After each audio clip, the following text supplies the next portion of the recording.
Récap actu du dimanche 7 avril de l'an 2024. Madame, Monsieur, chers abonnés de Icon TV, bonjour et bienvenue.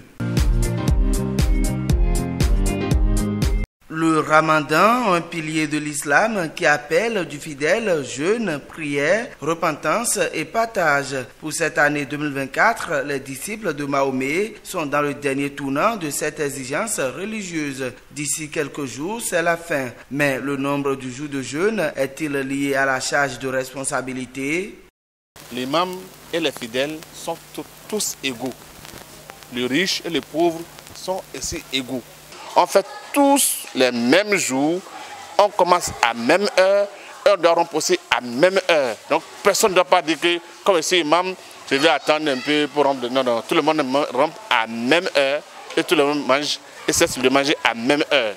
Mauvaise saison pour les agriculteurs du Sud Bénin. Le démarrage de la grande saison des pluies dans cette zone du pays pour cette année 2024 a connu un peu de retard et actuellement une vague de chaleur insupportable s'observe avec la rareté des pluies. La météo Bénin annonce selon le bulletin des prévisions saisonnières une fin précoce de la saison des pluies. Les agriculteurs sont invités à prendre leurs dispositions. Le choix des cultures à cycle court sera la meilleure solution pour une saison agricole réussie.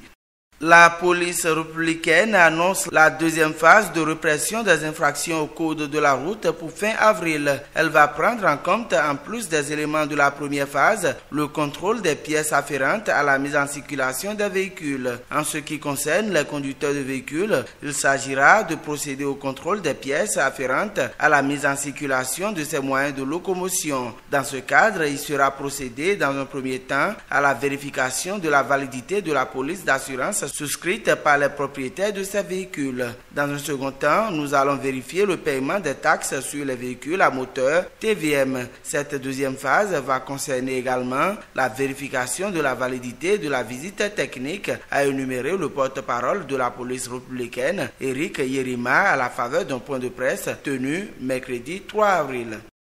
Santé maintenant, le Bénin met en place un programme de vaccination contre le paludisme pour mieux protéger les populations, en particulier les enfants, contre cette maladie. Le dit vaccin va contribuer au renforcement du système immunitaire des enfants et va réduire le risque de contamination et diminuer l'impact du paludisme sur la santé publique. La démarche est saluée par des experts.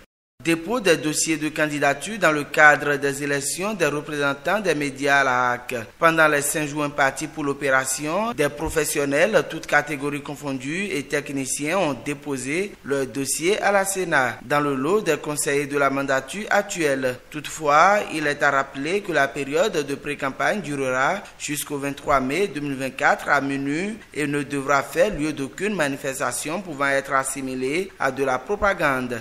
Suspension mercredi 3 avril en Conseil des ministres de Béranger Agbogba. Le maître est suspendu pour 5 mois. Il était opposé à la démolition de sa maison située dans l'emprise du projet d'aménagement du littoral à Togben. Mais après démolition, l'huissier criait à travers des vidéos sur la toile à l'injustice. Dans un communiqué, le gouvernement a fait observer que l'intéressé aurait refusé tout dédommagement. Le même communiqué a souligné que le bâtiment de maître Agbogba est évalué par l'expert immobilier Sarah Consult à un montant de 92 103 400 francs CFA. L'intéressé n'a jamais voulu remplir les formalités pour passer en possession du dédommagement. Mais dans une vidéo, Lucie a réagi qu'il a communiqué son numéro bancaire à la CIMO, mais est resté sans nouvelles. Ce qui lui est reproché par le conseil est d'avoir fait des vidéos en costume professionnel hors du cadre de travail à des fins personnelles, ce qui est contraire aux règles de la profession, notamment celle du CIE. Selon les informations de Bénin Intelligent, l'intéressé a reconnu la gravité des faits et présenté ses excuses devant la Chambre des huissiers de justice qui l'a soumis à une procédure disciplinaire. Fait divers, à Banikwara, un vulcanisateur a été décapité alors qu'il dormait dans la cour de sa maison. Le drame s'est produit dimanche 31 mars au petit matin du 1er avril 2024 dans le village de Atabenou, arrondissement de Toura. Le cadavre a été retrouvé avec la tête complètement écrasée. Alertés, les éléments de la police républicaine se sont dépêchés sur le terrain pour faire le constat d'usage. Dans cette même période et toujours dans le nord, un aspirant au métier d'enseignant a aussi perdu la vie à Tanguieta. Les auteurs de ces actes pour l'heure ne sont pas encore identifiés, mais la police a ouvert une enquête pour faire lumière sur ces crimes crapuleux.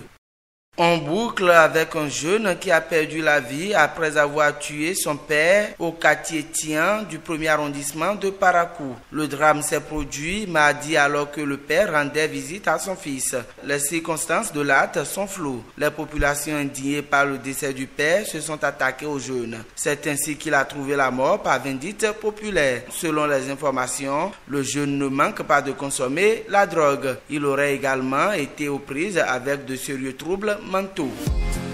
Fin de ce numéro de Récap Actu. Merci de nous avoir suivis et agréable journée dominicale à toutes et à tous.